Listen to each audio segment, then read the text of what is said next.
Valerio, 28 anni fa se n'è andato il professor Carlo Caupinna, che è stato un pioniere, lo descriveranno ancora meglio i suoi allievi, quelli che hanno collaborato con lui in una materia delicata, molto attuale, che è quella della pianificazione, dell'idrografia, delle acque della Sardegna, per essere molto diretti su un tema che tuttora è al centro molto spesso delle cronache, legata alla siccità, legati ai cambiamenti climatici, a quella che è la stessa distribuzione dell'acqua potabile per usi irrigui, per l'industria, eccetera. Sentiremo una serie di commenti che rendono molto bene l'idea di quanto fosse geniale, è l'aggettivo che hanno usato i suoi allievi, il professor Carlo Caupinna. Le sue lezioni, che erano veramente spassose, però veramente dense di contenuto per noi poco più che ventenni, giovani studenti di ingegneria idraulica. E poi il mio primo lavoro, appena laureato, appena dato l'esame di Stato, il professor Cau mi chiamò per collaborare nell'allora Istituto di Idraulica a un grosso progetto che aveva con l'ente autonomo del Flumendosa, quindi io ho iniziato a lavorare col professor Cau. Se adesso dovesse sovrapporre quello che lei ha trovato da giovane studente, anzi facciamo da specializzando in quegli anni, fine degli anni 80 più o meno, e dovesse sovrapporla alla situazione attuale, anche in virtù del suo incarico, che tipo di riflessione le viene in mente? Ma molte delle cose che il professor Cau diceva all'epoca, che erano, come dire, pionieristiche, già un termine che rende veramente poco, hanno contribuito in maniera determinante poi alla mia formazione professionale e tuttora molti di quegli insegnamenti, molte di quelle battute sono, come dire, un faro, una guida anche nelle decisioni che sono chiamato a prendere quotidianamente. Se dovesse scegliere un aggettivo per descriverlo, per ricordarlo, quale sarebbe? Un solo aggettivo è difficile, ma direi geniale. Professor Saba, cosa ha lasciato all'Università di Cagliari? Alla collettività lo sappiamo, il piano idrografico, la gestione insomma, delle acque, eccetera. Cosa ha lasciato però a voi, docenti della materia, il professor Carlo Caupinna? Il professor Cao ci ha lasciato la passione e il rigore nel fare l'attività di ricerca. Il professor Cao era disinteressato al risultato finale, l'importante era arrivarci bene. Tutte le cose fatte bene sono utili, mi ha detto una volta, ed era il suo motto. Qualunque cosa si facesse si doveva fare bene e sarebbe diventata utile. Per contrapposizione tutte le cose fatte male sono inutili. Questo è quello che mi ha insegnato, fare le cose bene. Lei ha incrociato in varie epoche, con vari ruoli, l'opera di uno che i suoi colleghi hanno definito geniale, il professor Carlo Caupinna, nella gestione e nella pianificazione delle acque della Sardegna. Che tipo di ricordo le viene in mente? Ma è un ricordo molto affettuoso. Io ho conosciuto il professor Cao quando sono rientrato dall'Aquila, che ho vinto il concorso a Cagliari. Lo conoscevo già ovviamente di nome, perché era allievo di Cagliari, chi non conosceva il professor Cao, ma naturalmente è una conoscenza diciamo molto generica da studente. Quando sono rientrato a Cagliari ho avuto subito diciamo, la possibilità di avere la conoscenza con lui per una pratica che abbiamo diciamo sviluppato assieme, una pratica normale dell'università che riguardava sostanzialmente un contratto esterno. A un professore esterno ci siamo conosciuti e devo dire anche che c'era, che mi anticipava una conoscenza familiare della mia famiglia, di mio nonno, con la famiglia di professor Cao.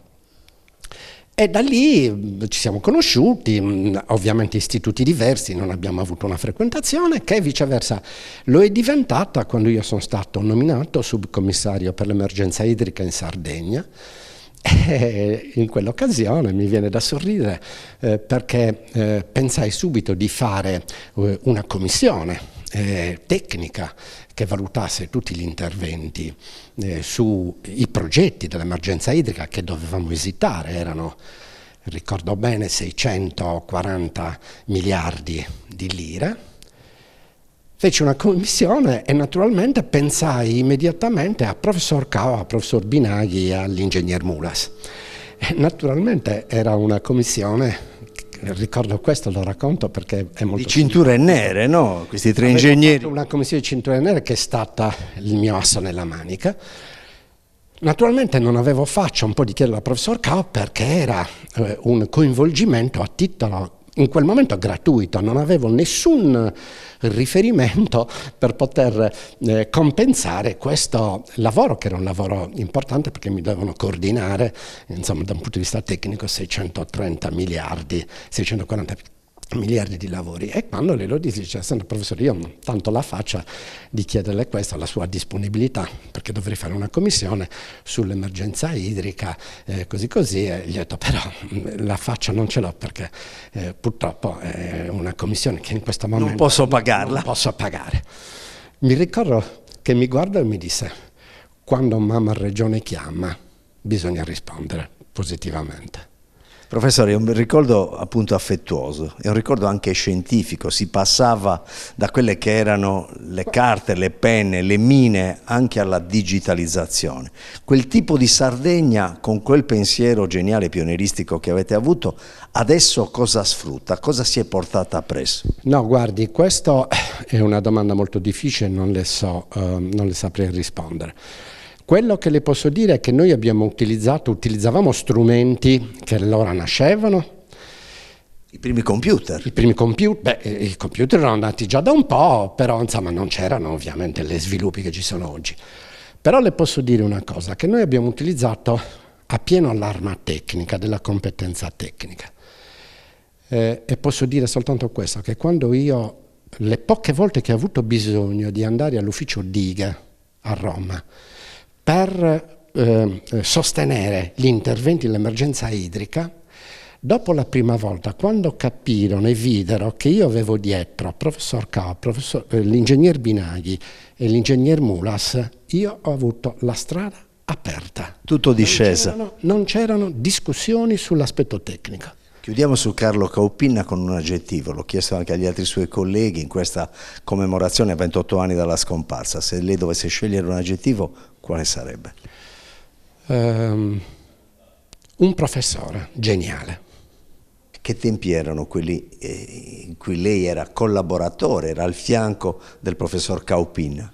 Erano, diciamo, tempi di studi preliminari e di, diciamo, posare le pietre per una rivoluzione che poi effettivamente si è effettuata, e che il professor Cao è stato il protagonista di queste diciamo, nascita, seminando concetti, metodi di approccio nel governo delle acque per la Sardegna, ma che in quel momento erano addirittura all'avanguardia in Italia.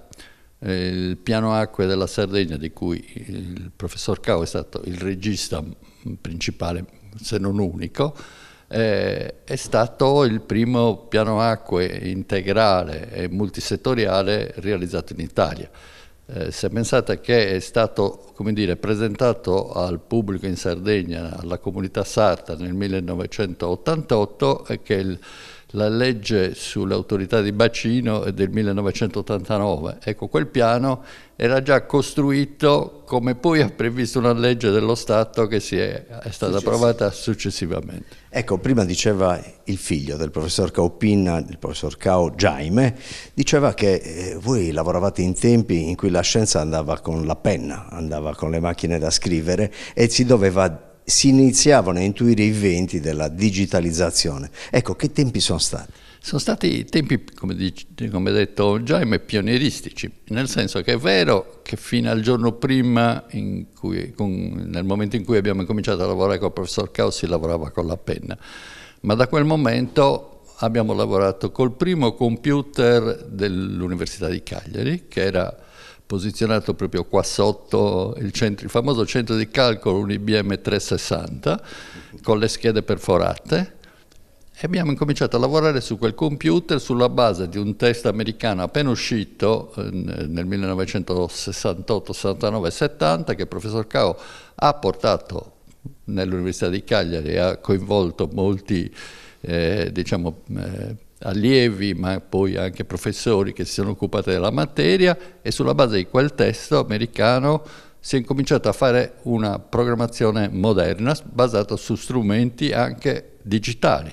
Programmazione per esempio mediante modelli di simulazione che fino allora era impensabile fare con la matita, col foglio quadrettato, che era che comunque la passione del professor Cao, perché qualsiasi cosa scrivesse la scriveva con una matita, un micropenna su un foglio quadrettato, con una scrittura che era anche difficile da capire. Senta, le chiedo, quella Sardegna, la Sardegna degli anni 80, anni 60, 70, sino agli anni 80, adesso uno pensa alla gestione delle acque e viene in mente i grandi bacini, il Lago Modeo, il Coghinas, le dighe che sono nel sud Sardegna, al centro dell'isola. Ecco, qual è stato uno dei punti, come dire, più complicati dal punto di vista scientifico da analizzare? Beh, innanzitutto era proprio il modello di gestione oltre che di realizzazione delle nuove opere. Per esempio, una delle grandi novità introdotte con quel piano, che forse qualcuno dimentica, è stato proprio il grande progetto delle interconnessioni tra bacini. In quel momento si è capito che l'intera regione era un unico sistema idrico integrato, sia dal punto di vista degli usi, perché è un sistema che serve sia all'acqua irrigua, sia all'acqua potabile, sia all'acqua industriale, con le stesse opere che sono in comune a tutti gli usi, ma non solo, ma tutti i bacini idrografici della Sardegna sono coordinati e messi in interconnessione prima a livello di professor Cao come idea e adesso effettivamente, e quindi una gestione su base regionale da tutti i punti di vista, dal punto di vista delle utilizzazioni e dal punto di vista dell'interconnessione geografica. Se lei dovesse scegliere un aggettivo per ricordare il professor Carlo Caupinna, quale sarebbe? Beh, da un certo punto di vista geniale, da un altro punto di vista per me è un esempio anche dal punto di vista culturale, etico, morale. Non era solo un tecnico, era un maestro di vita, insomma.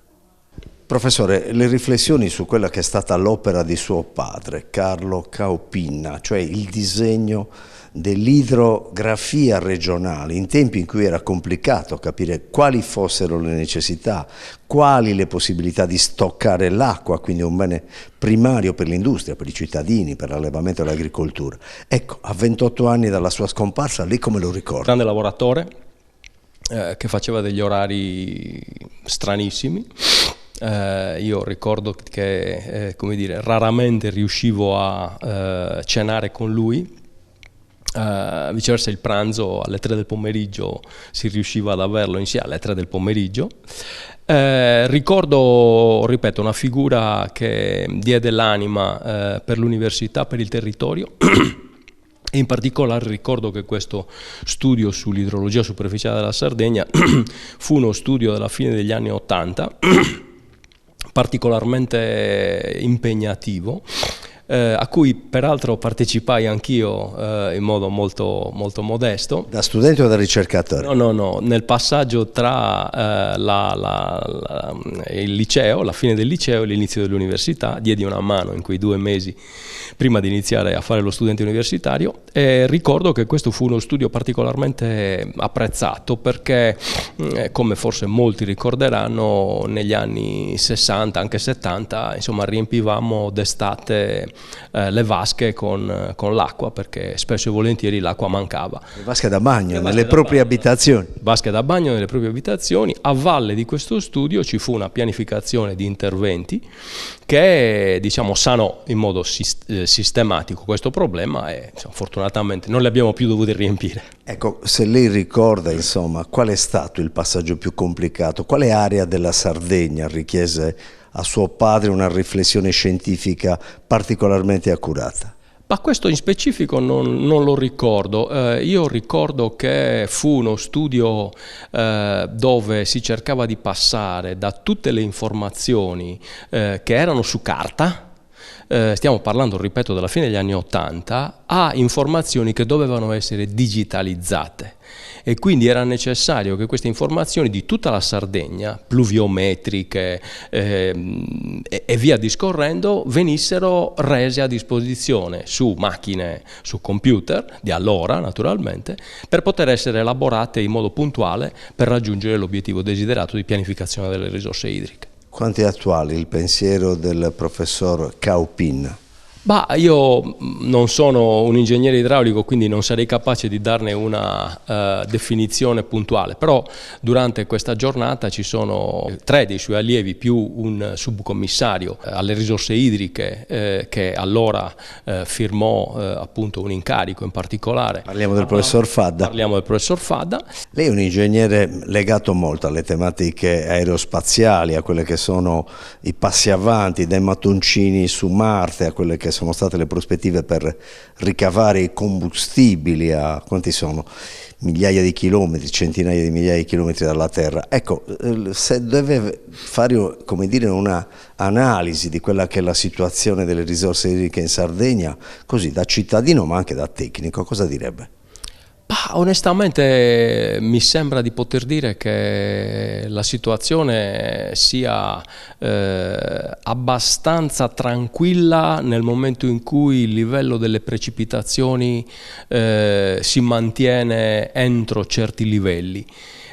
Quando questo non succede, in alcuni bacini, a Nord Sardegna in particolare, vengono a galla delle criticità abbastanza significative. Questo può darsi che possa, diciamo così, spingere il decisore politico a fare delle riflessioni ulteriori e ad approfondire questo tema, ovviamente per fare in modo che tutti i soggetti, ripeto, abitanti, industriali e agricoltori possano godere di questa primaria risorsa.